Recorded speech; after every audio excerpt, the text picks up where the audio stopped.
Alrighty, welcome back everyone. We just talked about some of the different questions coming out of week 3, and we'll likely continue that going into tomorrow because I have a number that I did not get to today. But let's get into my top 12 because this was a weird week. Definitely, there were a lot of movement around the top teams. Now, there weren't a lot of teams that necessarily lost around the top group, but there was definitely a little bit of movement, and I want to get into that right here. So, it's going to be a very interesting list. I think there's a number of teams that have bopped up and down. I think there's a number of teams that could be, three places above or three places below. That is how close a lot of these teams are right now, at least in my mind. But for me, it starts with Kansas State. And this is a very, very hard position to fill, likely the hardest in the entire list because I don't know if there's a number 12 team in the country right now. I know that sounds crazy, but I don't know if there's 12 teams that have really played all that great of football throughout the first 3 weeks. But I was really impressed with what I saw from Kansas State this past weekend. I thought they did a really good job of utilizing Avery Johnson's legs, and I thought he was the guy that really changes that offense. When you talk about that offense, it all starts with the run game, and if you can get that guy involved, then they get a lot more dangerous in a hurry. I love this team, and I think I was just waiting for them to really confirm what I thought I knew about this team, and felt like they did that on Friday. So really impressive team, and I would have them as number 12 right about now. Although I think Utah and them are really fighting over this position, honestly.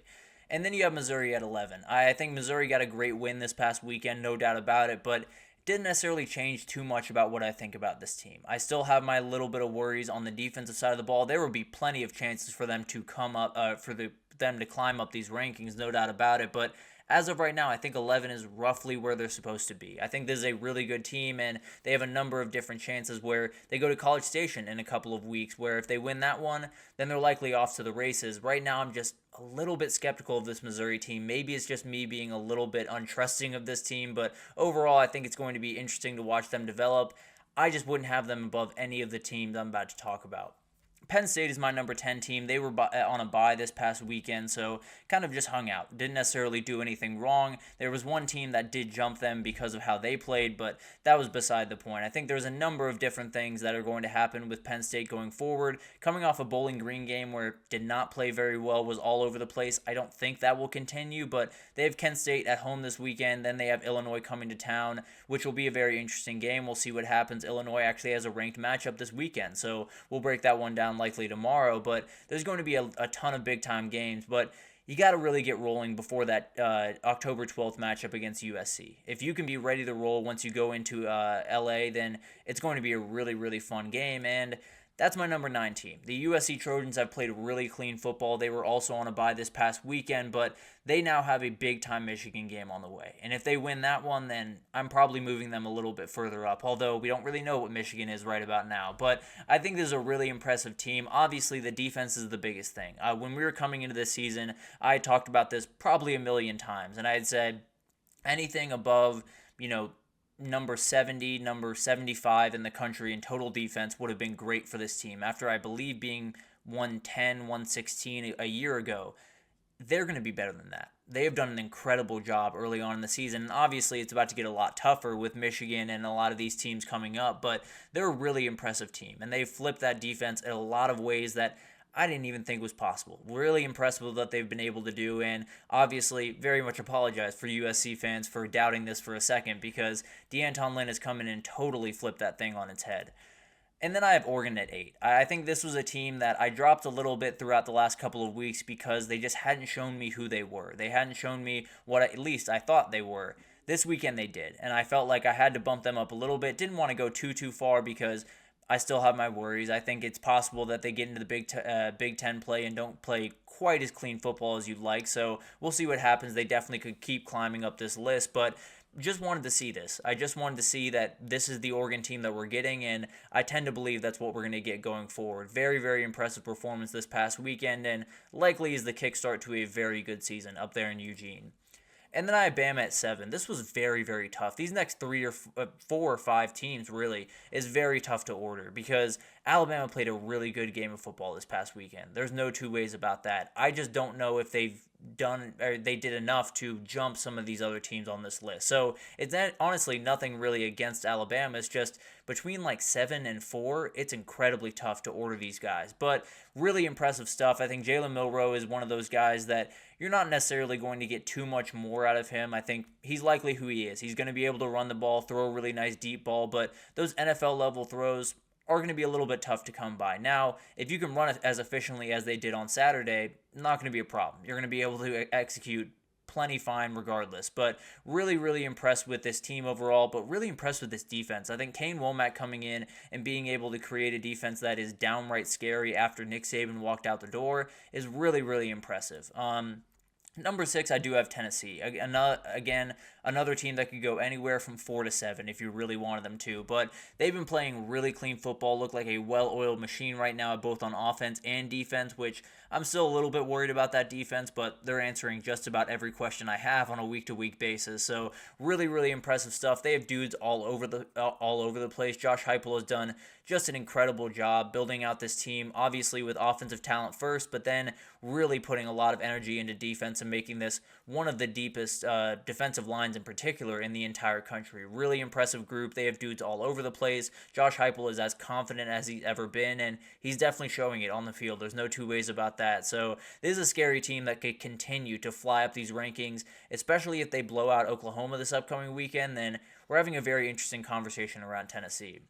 And then you have Miami at 5. I just didn't want to move them down too far. I think I could have moved Tennessee above them, but didn't necessarily feel enough to do that. I think it's very, very, very close, as I've said, but this is going to be one that's really, really fun to watch. I think this is a team that is playing as elite of football as anyone in the country. Cam Ward is so confident. He brings that entire team confidence that they very much need throughout the season, and it's just as clean as you could possibly want. And the more you look down the road, the more it looks like it's Miami and everyone else in the ACC. Obviously, Clemson will have something to say about that, but right now this team looks like they're on another planet than a lot of ACC teams, and it'll be fun to watch this team going forward. Very impressive thus far. I think I could put them at 7. I think I could put them at 6, but I'm going to keep them at 5 for right now, and we'll see what happens in the coming weeks. But Ole Miss I have at number 4. This team is playing such clean football. They're doing everything that you could possibly want them to do, and I understand that the competition isn't all that great. If you watch this team for a second, you understand that this is one of the best teams in the country. They are playing so clean. Everything is so crisp. Everything exactly the way you want it to be in. It's because Jackson Dart is in control. He is fully in control of this offense. He's utilizing his legs when he needs to, and is a very gritty player. Is so much fun to watch. One of those guys that you just couldn't wait to see him in full control of an offense, and this is what it looks like. It's downright terrifying. So really impressive stuff from Ole Miss thus far. I have them as my number 4 team in the country again, number 4 through 7. So Ole Miss, Miami, Tennessee, Alabama. Rank them however you want. I'm more than fine with pretty much whatever you put in front of me with those 4 teams, but I do think Ole Miss, at least in my opinion, has been the most impressive thus far, at least if I'm including what I thought going into the season as well, which is part of this. But number 3, I do have Georgia. I felt like they had to drop just a little bit, and I'm not down on Georgia. I want that to be very, very clear because I am not worried about what I saw this weekend. I do think they will be more than fine. That being said, there are reasons to worry if you're a Georgia fan. There are reasons to think that this team isn't quite to the level that you need it to be, and the O-line's probably the biggest reason, and the D-line's a great reason as well, but that's more injury-related. But the O-line, not having Tate Ratledge, likely for Bama and Texas, is going to be very tough. They're going to have to make sure that Michael Morris and Dylan Fairchild are playing really elite football, especially when they walk into Bama in a couple of weeks. They need that group very, very badly, and if they can't get that group back to that level that the elite level they need to be playing at, it could be 3 losses on this schedule. And I know that sounds a little bit crazy looking at this schedule going into the season and with UGA being the team that they are. And frankly, I don't necessarily think that's going to happen, but if the O-line can't get figured out, then a lot of things could happen that I didn't envision for this Georgia team. So it's definitely something to watch. Tate Ratledge being on the sideline, maybe the most valuable player on this offense. I'll take Carson back out of it, but a very valuable player nonetheless, and someone that you very much need on the field as quickly as possible if you're Georgia.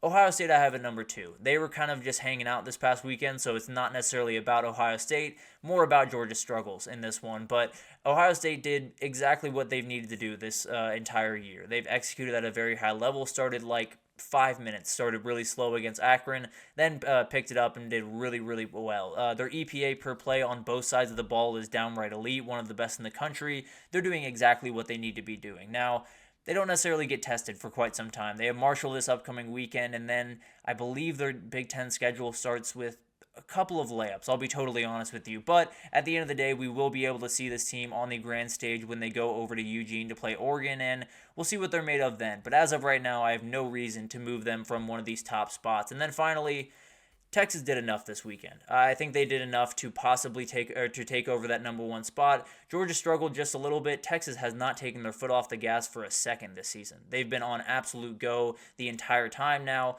The Ewers injury is a worry. There's no two ways about that. But if he's going to be back for that Mississippi State game, which it looks like he will be, then I have no reason to worry about them. I think ULM is probably one of the worst teams in the FBS, and Arch Manning looks to be not near the worst quarterback in the FBS. So I think they're going to be more than fine in that game. They do need to get Ewers back before that OU game at the very least, because that'll be a key for the rest of the season. If they can't get that, then it's going to be interesting to see how this team develops throughout the rest of the year. But as of right now, cannot find a better team in the country than the Texas Longhorns. I think they're playing really clean football, and especially what I thought coming into the season, they're executing that and then some. Really, really impressive stuff from Steve Sarkisian, and they seem to be just rolling along in Austin, Texas. But really, really tough list to put together. I think from this past weekend, those 4 through 7 teams, Ole Miss, Miami, Tennessee, and Alabama, rank them however you want. I think you could order them a number of different ways. I think you could have Georgia as still your number one team, and I would not fault you too much. I understand that they have these games pretty much every year, and faulting them too much, I wouldn't necessarily be against you on that one. You could have Texas at number 3 or 4. I think there's a number of teams that have played really clean. Point is, it's very hard to put these groups together. I think you can rank them however you like. I think there's a number of different ways to go about it, but that's the 12 that I have. I do think Texas is the best team in the country. I still think Ohio State, Texas, and Georgia are standing a little bit above everyone else, but that gap is thinning just a little bit as time goes on. But that'll do it for this edition of the GSMC College Football Podcast, brought to you by the GSMC Sports Network. Your support means a lot to us, so please remember to subscribe to the show, leave a positive review. It does make a huge difference for us. Also, follow us on Facebook, Twitter, TikTok, Instagram, all the social pages for all the content and updates you could possibly need. If you're not just a college football person like myself, if you loved what you saw from the Atlanta Falcons yesterday, you're more than welcome to go check out all of the NFL podcasts, all of the sports podcasts. We have a wrestling podcast. I believe we're going to have a tennis podcast here pretty soon, but you might have to wait just a little bit on that one. We have just about everything you need in the world of sports, so come on over and check out all the stuff we have. But thank you once again for listening, and I will see you guys tomorrow for some Week 4 previews.